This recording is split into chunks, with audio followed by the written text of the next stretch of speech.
yeah, very reassuring, because I can see that, a lot of detail has gone into this. But, I think the pubs and the restaurateurs can only do so much. They can facilitate giving us a safe experience. People say to me, is it safe to go? Well, we're on the eve of something a little bit, well, something that we've got to be very careful with, in my opinion.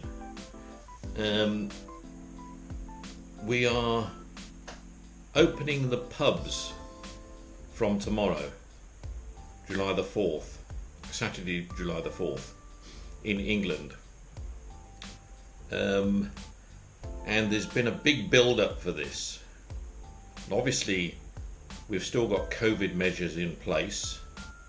The 2-metre ruling has been reduced to, well, Boris has given the instruction that it's, instead of 2 metres, we can now go down to 1 metre plus, which means, we've got to be careful. Pubs have taken, and restaurants have taken a view to manage social distancing. Some are doing bookings.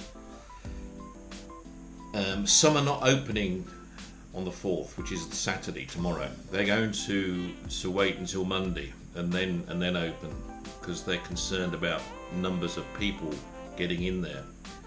And there's been a lot of reaction on the radio with regards to this as well, as to how cautious we should be.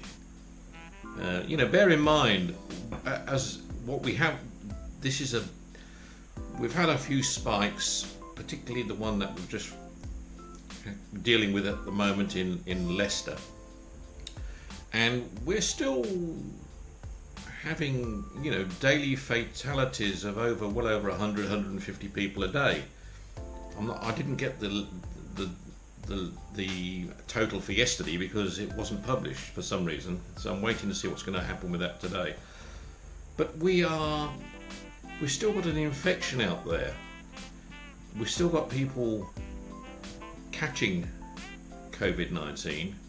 We've still got people dying from COVID-19. We still don't have a cure for the disease, and there is no immunity. So there's a factor of risk. Now, we've got other countries in Germany, like France, like Italy, like Spain, which seem to have they have control over it. It's clear, far more so than we do. And yet we're the ones that are really going forward now. We're going to open our pubs. We haven't fully opened all the schools yet. Only, but we're opening the pubs. And what does that tell you? Yeah, look, we all enjoy a drink and a meal out, and a bit of a social gathering once in a while. Of course we do. But is it right to do it at this moment in time? I know we want to get our economy going as well, and hospitality plays a big part in that. But is this the right thing to do at this moment in time? I'd be interested to get some of your thoughts. In fact, what I'm going to do is I'm going to give my sister a ring now and get her thoughts while we're talking this one, if I can find her number in here. See if we can raise her.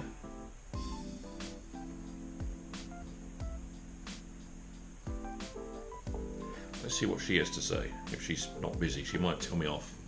Go away. But yeah, it's I hear people on the telephone calling in, and they're really quite concerned with, not so much with how the pubs will control it sounds to me like she's busy at the moment. She's not answering her phone. Yeah, I think there's no doubt the establishments will handle people in the pubs, in the restaurants. They'll ensure tables are separate. They'll ensure there'll be a limit to how many people enter the establishment. They'll have controls in place. They'll have hand gels. They'll have all all the safety precautions. I've got no doubt about that. But what happens when people leave the pub? There's the risk of catching the disease. To me, is possibly going to be more of happening when people actually leave the premises. In that walk back home, or possibly that walk to another pub, or meeting friends, colleagues, whoever in the street. That's when I think the risks are going to become, more. And you become braver when you've had a few drinks, as we all know. You might be cautious and you just want to chill out and unwind after a hard day at work, or whatever the case is. But once you've had a few toots, as they say, you can take on the world, and nothing then is going to stop you. That's the way I see it. And I think even with a sort of a regimental control inside of a pub or restaurant, which the owners will have to work on, definitely. But it's when people leave, when they leave those establishments, how they practice social distancing and remembering to wash their hands and remembering not to kiss somebody until all those other things that you do when you're out on a night out, whatever the case is. That's going to be the problem. And I'm hearing, people are they're counting down the hours till they open. That's what worries me. We've got this culture in the UK, as you know, of liking to go out, pubs. Going out drinking is a culture here. It's a prime part of our way of life. For many of us, anyway, and it's something that everyone's feel they've been deprived of for the last few months. Now it's opening up. Now it's time to go back.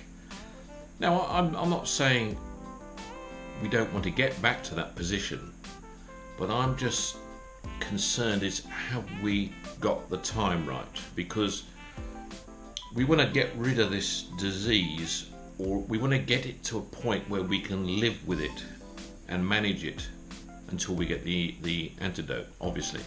So we've got to get the understanding it. Now this could be okay, possibly the government are looking at this with the medical experts and saying, well, okay, let's get into the pubs now and start managing that process. We know there's going to be infections coming in, hitting us. I mean, the scientists were saying only yesterday that there will be spikes, there will be, more infections, and there will be more deaths. With a pandemic, this is part of the natural process. In fact, usually, with the Spanish flu, for example, back in 1919, the second wave and the third wave were much more severe than the first wave that we got through. So, but we weren't aware of it then. We weren't managing the process so well. I think we're managing the fatalities far better in hospital. I think we're learning those that require hospitalisation and those that require oxygen treatment. We're establishing the best methods of treatment and helping people succumb, to fighting it off. And I think it's that we're getting better at. We're still getting deaths, but not as many deaths. But the disease is still out there, and we've got to somehow get through a short summer. The winter's where I see it happening as being where we have problems in our country, because it's going to obviously force more people indoors, which is going to mean more people under one roof, as it were, that are going to spread the germs. And obviously, as we get into September, October, it's when the normal colds and flu season starts anyway. So people who don't have COVID, are going to be coughing and spluttering anyway, because that's the norm. when they're out there in the world. So we're gonna deal with that, and the COVID is spread through people coughing and people spluttering, and more service being contaminated. So there's a whole process of stuff we've got to manage better. I think we could have done with a full 12 months of more careful response. I mean, as a country, I know people say, well, we've got to get on with it, and we've got to just carry on. Well, yeah, we can just have no care in the world for it, and we could have 200,000 people dead within a very short period of time. That's obvious.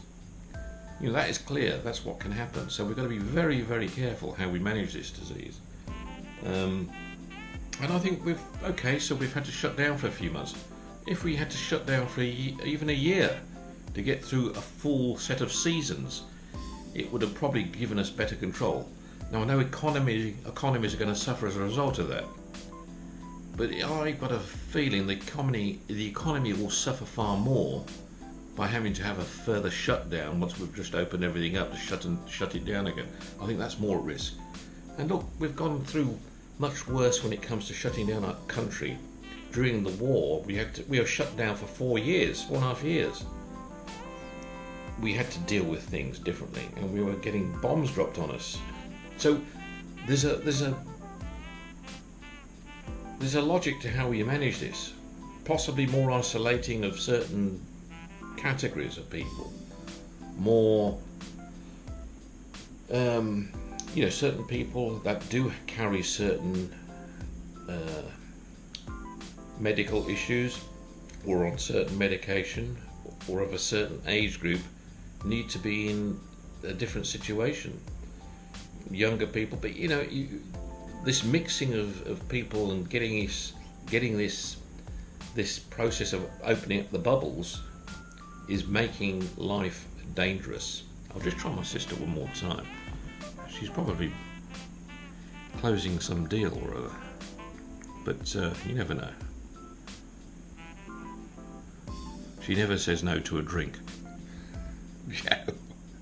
She'd hit me if she knew I was saying that.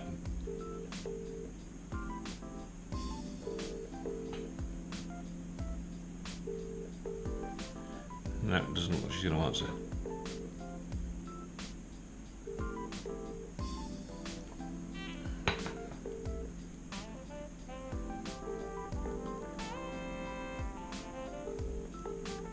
No, she's not going to answer. She's missed her opportunity for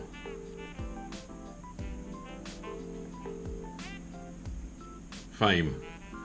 Okay. Yeah, that was all I was going to say today. Anyway, talk to you again soon.